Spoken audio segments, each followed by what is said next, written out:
Hey, all you space cats. It's your host, Mitch Miller, the most underground artist in the world, and this is the Black Hole Podcast, Season 4, Tech Startup Alma Voter.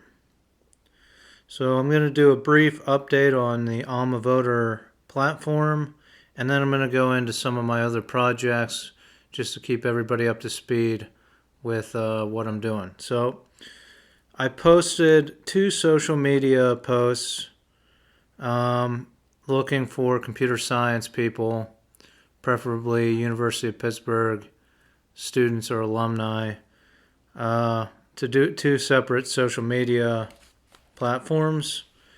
Didn't really get much of a response from that. I wrote to the computer club at the University of Pittsburgh. I think some of them may have listened to my podcast, but because I had a little bit of a spike in listenership after that, but I didn't get any responses. Maybe the podcast scared them away. I don't know. So I'm still looking for computer science people to start this platform, the Alma Voter voting platform. Has 2 goals: to use the advertising dollars spent on students and alumni to subsidize current student tuition, and to transition the university to direct democracy, where we guide all the decisions of the administration and guide where and how the research done at this university is done or used. So still looking for computer science people. I'm opening it up to any university, any college, anybody that even knows how to build this thing. That you don't necessarily have to have gone to college. I'll take you. I'll take your help. I'd appreciate it. I'll probably write to the Ivy League college computer clubs, since I called them out on an earlier podcast. Why not give them a chance to start this thing and work remotely? I'll be stationed here in Pittsburgh, reaching out to businesses for their advertising dollars on the platform and handling the business aspects of the company. So I'm going to go into some, not all of my projects. I have a lot of projects, a lot of ideas, as you may know if you've paid attention to this podcast. And this will be a recap for some of you. I have a lot of projects. I figure put them out in the universe. They'll either get stolen, they'll get funded, or they make for an interesting podcast, right? So that's what it's all about, making an interesting podcast at this stage. That's what it's all about. So I have 3 websites now. The oldest website is plotm.com. That's plot, the letter M as in Mitch.com. It's an artist site. I've had this is the oldest. I've had it for a long time. At one point, it got blacklisted when I left for Europe and was trying to seek asylum there and things of that nature. I was incarcerated and it got blacklisted. At least that's what they told me at GoDaddy. It was blacklisted for a little while. So I lost control for a little while. I kept the domain, though, the domain name. And then I restarted it several years ago. So you can check out my art. And if you check under the Sedition tab, you'll see some of my paintings and a project called Cause Pause. This is a project I'm trying to start. I'm trying to use some of the money from my art sales to fund a project where we find the root causes of cancers, or some cancers, especially dealing with chemicals in our food. So check out Cause Pause. That's one project. You can also see my short stories and paintings, a little bit of photography, stuff like that. The second oldest website is MitchForMayor.com. That's Mitch, the number 4, mayor.com. This was my platform for mayor and now secretary. Now I'm running for Secretary of Treasury, according to that website. I was running on a direct democracy platform for mayor, and since I lost that, I'm going for Secretary of the Treasury. I think that should be a voted on position, just like the president. I think more positions in the executive should be voted on, since this is supposed to be a democracy. But as Secretary of Treasury, that would allow me to have the budget to start a voting platform that would allow everyone to vote on how their tax money is used. So we would pass the budget through direct democracy. The Treasury Department would work through an internet platform to deliver direct democracy. And passing our budget, you would get to vote on how your tax money is spent. And that's what this is all about, a voting platform. I've been trying to do it for several years now. I don't understand why we live in a democracy, but we don't have a simple voting platform. Even the petition websites, you can petition the government or whoever, but there's no real voting situation, and that's what I'm trying to start. So, you'll also find on the Mitch for Mayor website a description for the Periscope platform and the founding documents for that. That was a voting platform. That was season 3 of the podcast, Technology Startup. It's the Periscope platform. This is a platform where politicians, elected officials, can keep a daily podcast of their activities. They can allow their constituents to vote and guide them on their decisions, so they can put up topics for vote, and they can publish their schedule, including descriptions of everyone they met with. So if they're meeting with lobbyists, they disclose that on the platform. I've kind of put that on a back burner for now, but you can find the details of it on mitchformayor.com. I'm focused on the Alma Voter platform now. So my newest website is almavoter.com. It's like alma mater, but almavoter.com.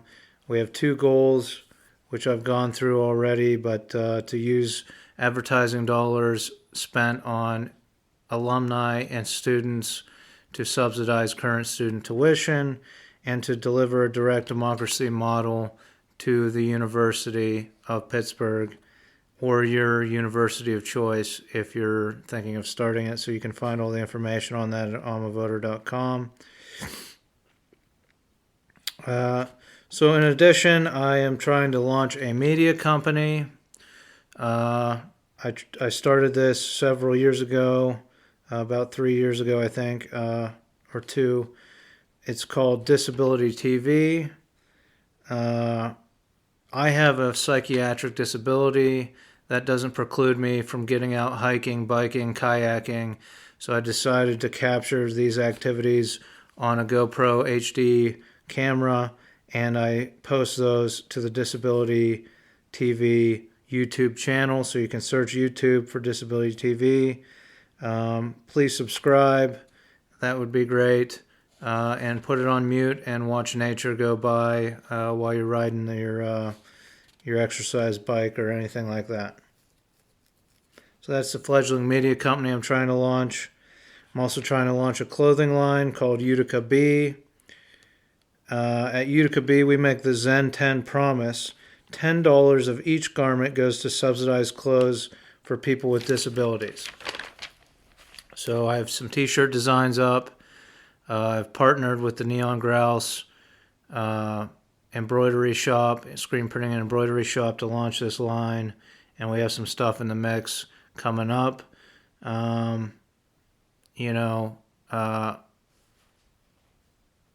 Great partnership. Go to neongrouse.com if you need any embroidery screen printing done. Tell them Mitch sent you. So that is some, not all of my projects. I appreciate your support. I'm going to end this episode with a reality show idea I have, because we're all about ideas and projects and keeping this podcast interesting. So it combines the Utica Bee clothing line, the embroidery shop where I'm partnered up at, and is a way to expand the Disability TV media company into a legit media company. This is my reality show idea for Disability TV to produce. It's all based off of a video I made called T-Shirt Emergency. You can search that on YouTube. It's T-Shirt Emergency. I made it to promote the Neon Grouse embroidery shop. It's a funny 4 minute, 15-second video that introduces some of the people that work there, and it's a little comedic video to promote the shop. But it's in a form of a reality show, so I would launch this off of that. Instead of there's links to the T-shirt emergency YouTube video on my websites, and I think the channel's linked there too. So instead of me hosting it like I kind of do in the little YouTube video I made, I was thinking we get a big name, like maybe the guy that played the new MacGyver. I don't know his name, but he'd be good to host this reality show. And the basis of it is embroidery shops, screen printing shops around Pittsburgh. So Tommy Hilfiger makes adaptive clothing for people with disabilities.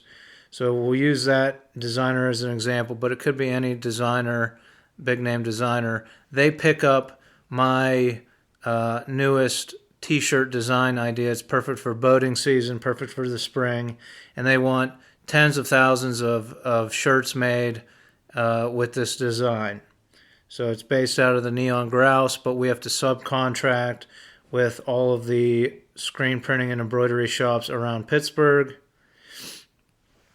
So basically the first season of the show is a reality show based on screen printing and embroidery shops. We go around, introduce the people that work there, show how embroidery and screen printing work at Pittsburgh shops. Then season 2, we go nationwide and go around to different cities. The host, the MacGyver guy, hosts it kind of like Dirty Jobs or something like that. And we go around and show embroidery and screen printing operations nationwide all around the country. So by the end of season 2, you pretty much know everything you need to know about embroidery and screen printing. Excuse me. So you'll get a little bored of that, I'm sure. So this is where the reality show morphs. It switches genres. So season 3, we shift genres, and it turns into like a drama. But it's kind of like a reality mixed drama, kind of like a hospital drama type, mystery drama thing. You'll see. The host, MacGyver guy, Mac, uses his nationwide network of embroidery shops to profile doctors, physicians. So a lot of these embroidery shops get whole hospitals that order, doctor's coats and scrubs with the doctor's name on it, MD and PhD, blah, blah, blah, and their full name and stuff, or at least their last name. So Mac works at the embroidery shop. He talks with the people at the embroidery shop, finds out what doctors order their scrubs, and he looks into all the doctors that check on the government website that shows if physicians take direct payments from pharmaceutical companies, right? So he finds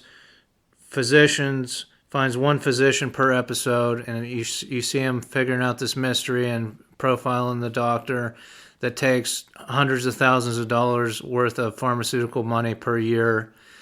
You have scenes in the hospital of the doctor who's a hired actor doing doctor stuff in a hospital. It's like like a drama, a hospital drama, and then towards the end of the episode it morphs back into a reality show, and Mac approaches the doctor, kind of like Michael Moore, the documentary filmmaker, and kind of gets in their face and says, "Why do you take all this money from the pharmaceutical companies? Here's your time to clarify what did you use it for?"